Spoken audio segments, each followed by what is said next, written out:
Amazon FBA is one of the best ways to make money online. But what if I told you guys that there's a dark side that no one is talking about? Sellers losing hundreds to thousands overnight, Amazon shutting down accounts for absolutely no reason, and hidden fees that eat away at your profits. This is basically the reality of Amazon FBA that no one online talks about. But before you get discouraged, I'm also going to show you guys how to avoid these mistakes so you don't end up losing money like many other people. Hey hustlers, welcome back to my channel. If you are new here, my name is Jasmine, aka Jazz Hustles, and I'm a 21-year-old Amazon seller. I started selling at the beginning of January 2023, and I'm still going at it. If you haven't already, make sure to like it up, subscribe for more, and push that little bell so you're notified whenever I post. Also, watch to the end. This is a really important video.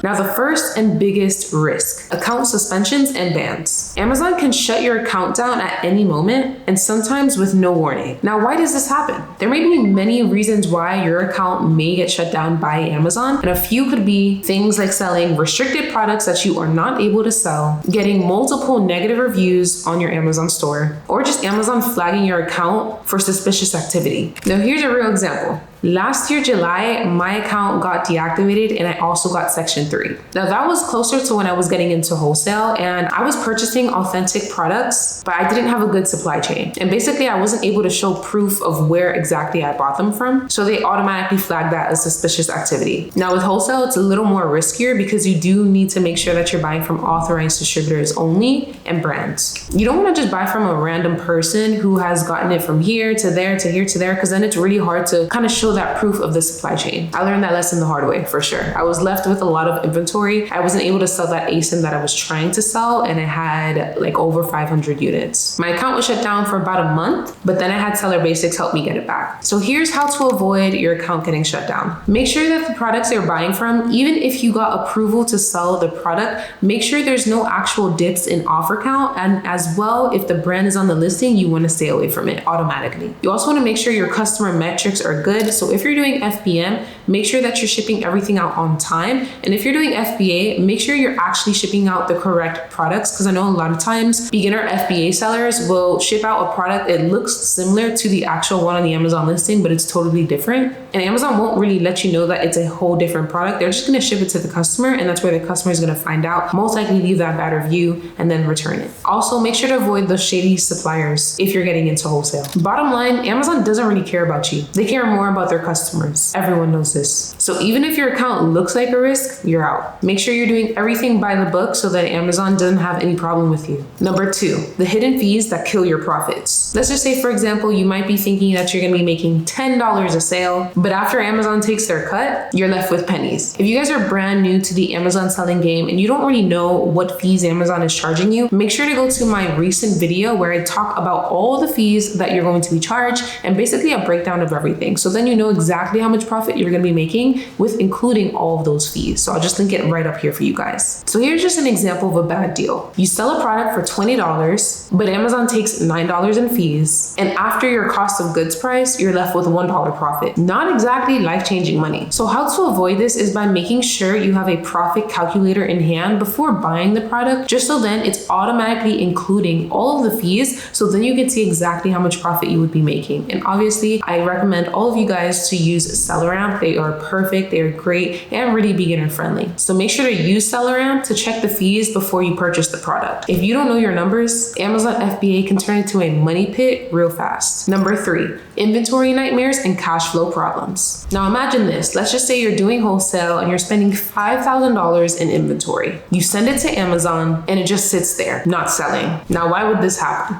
If you don't know how to actually product research and you made a bad judgment on those products, and that's why it's so important, I don't stress this enough, that you guys need to make sure you're actually knowledgeable within the business before you sell anything on Amazon's platform. There also could have been some unexpected competition, which is basically multiple sellers hopping on the listing, lowering the price, but you can low-key tell when it's going to be close to tanking by using the Keepa software. and looking at the price history and seeing if the offer count is going up and the pink line, the buy box line, is going down. Another thing too is could have been some seasonal trends. Let's just say you purchased $5,000 worth of hoodies around summertime. Obviously, they aren't going to sell as crazy in summertime, and you probably be best off selling it in the winter season. Now, about the cash flow issues, your money can be tied up in inventory for months before you see a return. And if you don't have any more capital to invest in more products that will actually sell faster for you, then you're pretty much stuck. Another thing is Amazon storage fees add up. If inventory sits too long, you pay more in storage fees, making it even harder to actually profit. I also don't stress this enough either, but with all of this being said, don't just jump into wholesale. If you are planning on getting into wholesale, wait till you have at least 6 months to a year of Amazon selling, retail, and online arbitrage under your belt before you jump into those crazy investments. So test small before you go all in. Don't buy 500 units of a product until you know it sells. So you can start off with a small test order of 10 to 15 units. Now, obviously for wholesale, most distributors have MOQs where you have to purchase at least 100 units, at least 500 units. So that's why I said again, retail and online arbitrage is definitely best for beginners.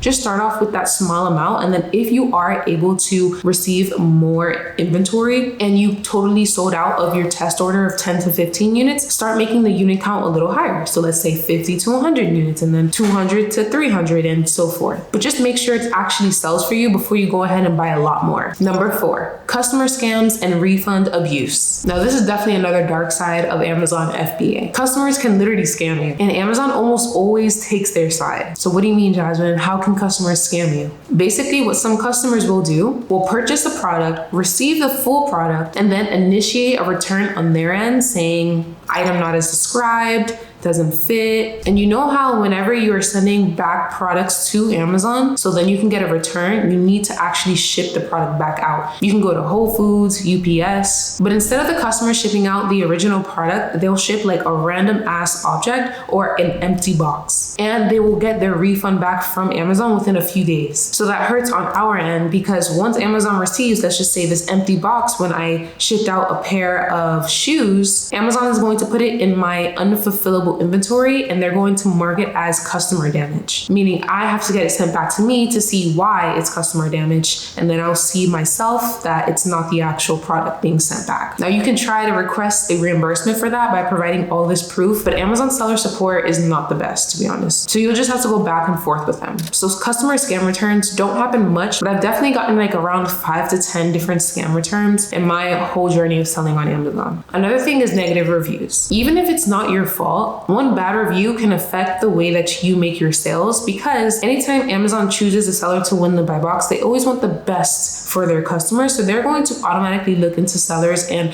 promote sellers to win the buy box and be the featured offer who have a good amount of stars, who have good ratings. And if you don't have good ratings, because once you get that negative review, it is going to go down. Now here's how to protect yourself in these scenarios. Make sure to keep your invoices and receipts as proof. Use Amazon's reimbursement system to fight unfair returns, and build up multiple streams of income so you're not just relying 100% on one product. Make sure to diversify your inventory by selling different brands and categories. So after all this said, is Amazon FBA worth it? Yes, but only if you know what you're doing. You need the right strategy to avoid these risks. You need a long-term mindset because Amazon isn't a get-rich-quick scheme. And it would also help if you have proper coaching so then you can avoid most mistakes possible. That being said, I am opening one slot for my mentorship program. If you're interested and seriously interested and you have the money to invest in just mentorship first, make sure to click the link in my description, or you can click the link up here to book a call with my team to see if the Hustlers Academy Inner Circle mentorship is right for you. Make sure to answer all the questions honestly. If you found this video helpful, make sure to like it up and subscribe for more. And if you want to learn how to do this the right way, check out my free live Amazon training that I'm going to be doing Sunday at 8 p.m. EST. I will leave the sign up link right here and also down in the description. There's only a few spots left, so I highly recommend you join in. I'm going to be going over Amazon FBA, retail arbitrage, online arbitrage, and wholesale on this free live training. And I'm going to be showing you guys how I was able to replace my 2 part-time jobs and make over 6 figures in sales my first year selling on Amazon. But that's pretty much it with this video. If you guys want to connect with me more, make sure to go to my Instagram and my TikTok, where I post on those every single day at Jazz Hustles. And I'll see you guys on the next one.